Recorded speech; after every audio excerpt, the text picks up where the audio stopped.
Sebelum melanjutkan, jangan lupa subscribe dulu, terima kasih. Bab 110, Bayangan Pedang dan Cahaya Pedang Bertabrakan. Gerakan pedang ini. Suro hampir saja mendapatkan teratai air hitam ketika dia tiba-tiba menyadari pedang dingin yang menyilaukan itu. Tampaknya pedang itu dapat membelah langit dan bumi, dan pedang itu menebas langsung ke arahnya. Cahaya pedang ini membuat semua orang menggigil. Ekspresi Suro langsung memucat. Pada saat yang sama, dia menilai bahwa bilah pedang itu ditujukan ke lengannya. Jika dia terus meraih teratai air hitam, seluruh lengannya akan terpotong.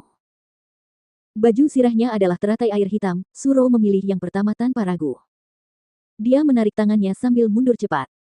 Tepat saat dia menarik tangannya, cahaya bilah pedang yang dingin berkilauan menyapu melewati tempat lengannya berada. Astaga, plus.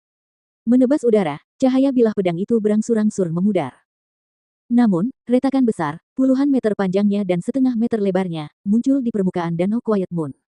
Danau itu tampak terbelah dua. Kemudian, air di kedua sisi retakan mulai membanjiri bagian tengahnya. Wih, plus.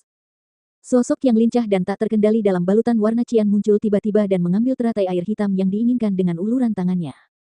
Baru kemudian orang-orang melihat wajahnya yang tersenyum lembut. Seluruh danau bulan yang tenang tiba-tiba menjadi sunyi. Tirai air yang menjulang tinggi telah turun, dan sekarang semua orang di sekitar danau bulan yang tenang dapat melihat sosok berwarna biru kehijauan yang memegang teratai air hitam. Sementara itu, mereka juga melihat retakan besar yang hampir membelah danau menjadi dua. Semua orang tampak terpesona pada saat itu. Kakak keempat, kamu baik-baik saja. Jian Wushuang mendatangi Suro. Aku baik-baik saja, Suro menggelengkan kepalanya, tetapi wajahnya menegang. Apakah itu dia? Jian Wushuang juga menatapnya. Pria yang tidak terkendali dalam balutan warna cian itu adalah ahli top yang selama ini sangat diperhatikannya, Xiao Mang. Xiao Mang menduduki peringkat ke-22 dalam daftar naga bumi. Jauh lebih tinggi dari Gu Tao. Tidak diragukan lagi kekuatannya lebih luar biasa. Tak seorang pun di sana, termasuk Gu Tao, Ling Mubai, dan para ahli lain di daftar naga bumi, cukup percaya diri untuk menghadapi jurus pedang yang hebat namun sangat mengerikan itu. Setidaknya tidak tanpa terluka. Xiao Mang, Gu Tao menatap Xiao Mang, dan berkata dengan wajah muram, kau tidak pernah memahami esensi tetesan air, dan orang sepertimu tidak akan pernah membantu orang lain memperjuangkan teratai air hitam. Jadi, 7 biji teratai air hitam seharusnya tidak berarti apa-apa bagimu. Kau benar, Xiao Mang mengangkat kepalanya sedikit dan melirik Gu Tao, lalu berkata sambil tersenyum, 7 biji teratai hitam itu memang tidak berarti apa-apa bagiku, jadi...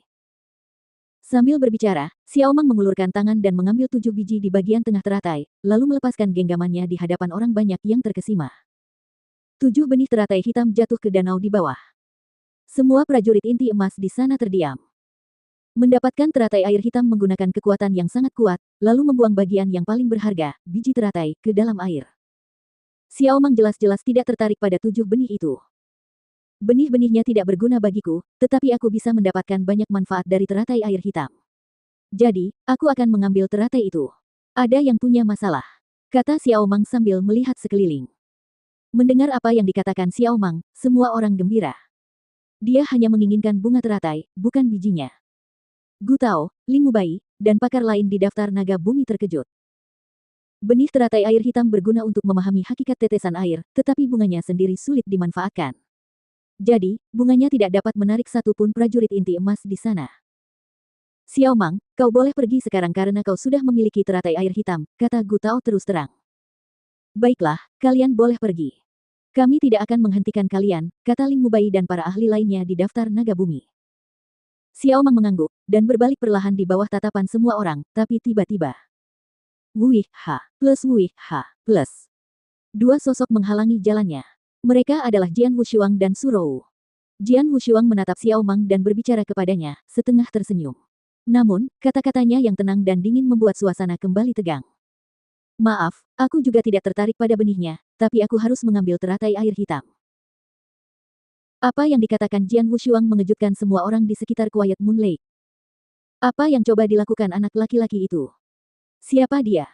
Beraninya dia menghentikan Xiao Mang. Seseorang di alam inti emas awal berani menghentikan Xiao Mang. Dan dia bahkan mengatakan dia menginginkan teratai air hitam juga. Apakah dia ingin mati?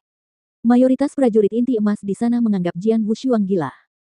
Sementara mereka yang bertarung dengan Jian Wushuang di tirai air memasang ekspresi aneh. Anak ini, Gu Tao mengerutkan kening dan menatap Jian Wushuang, yang baru saja ditemuinya. Meskipun Jian Wushuang baru berada di alam inti emas awal, kekuatannya jauh melampaui alamnya. Jian Wushuang tetap tenang, tidak peduli bagaimana orang-orang menatapnya. Dia tidak tahu mengapa Xiao Mang juga menginginkan teratai air hitam, tetapi dia tahu dia harus memenangkannya kembali untuk Surou. Alam inti emas awal. Xiao Mang mengangkat kepalanya dan menatap Jian Wushuang tanpa berkata apa-apa, namun dia tiba-tiba menghunus pedang di punggungnya. Astaga, plus. Cahaya bilah pedang meledak lagi, masih dingin dan menyilaukan. Cahaya bilah pedang yang dahsyat itu menebas ke depan dengan kekuatan yang tak tertahankan. Semua orang menatap cahaya pedang itu dengan takjub. Kilatan pedang inilah yang hampir membelah seluruh danau bulan tenang menjadi dua. Betapa mengerikannya cahaya pedang itu. Bahkan Gu Tao, Ling Mubai, dan para ahli lainnya tidak dapat menahan rasa takut saat mereka melihatnya. Sementara cahaya pedang menebas ke arahnya, Jian Wushuang masih tampak tenang seperti biasa. Namun, sedetik kemudian, ia mencabut pedangnya dari sarungnya. Inti emas tertinggi, kekuatan yang 100 kali lebih kuat dari alam inti emas awal, meledak dalam sekejap. Gelombang pedang tak berbentuk, jurus ke-10. Ledakan. Udara langsung terbelah dimanapun bayangan pedang mengerikan itu melintas. Seketika, semua prajurit inti emas di sekitar merasakan seolah-olah ada gunung besar nan agung yang menekan mereka dari pedang, dan beban berat itu membuat mereka tidak dapat bernapas. Langit dan bumi dibayangi oleh bayangan pedang yang agung. Bayangan pedang itu menebas ke depan dengan kecepatan yang luar biasa, membelah air di danau saat ia lewat. Suara mendesing. Suara mendesing. Dalam sekejap mata, dua gelombang besar terangkat di kedua sisi bayangan pedang. Saat berikutnya, bayangan pedang perkasa itu beradu dengan cahaya bilah pedang yang dingin dan bersinar.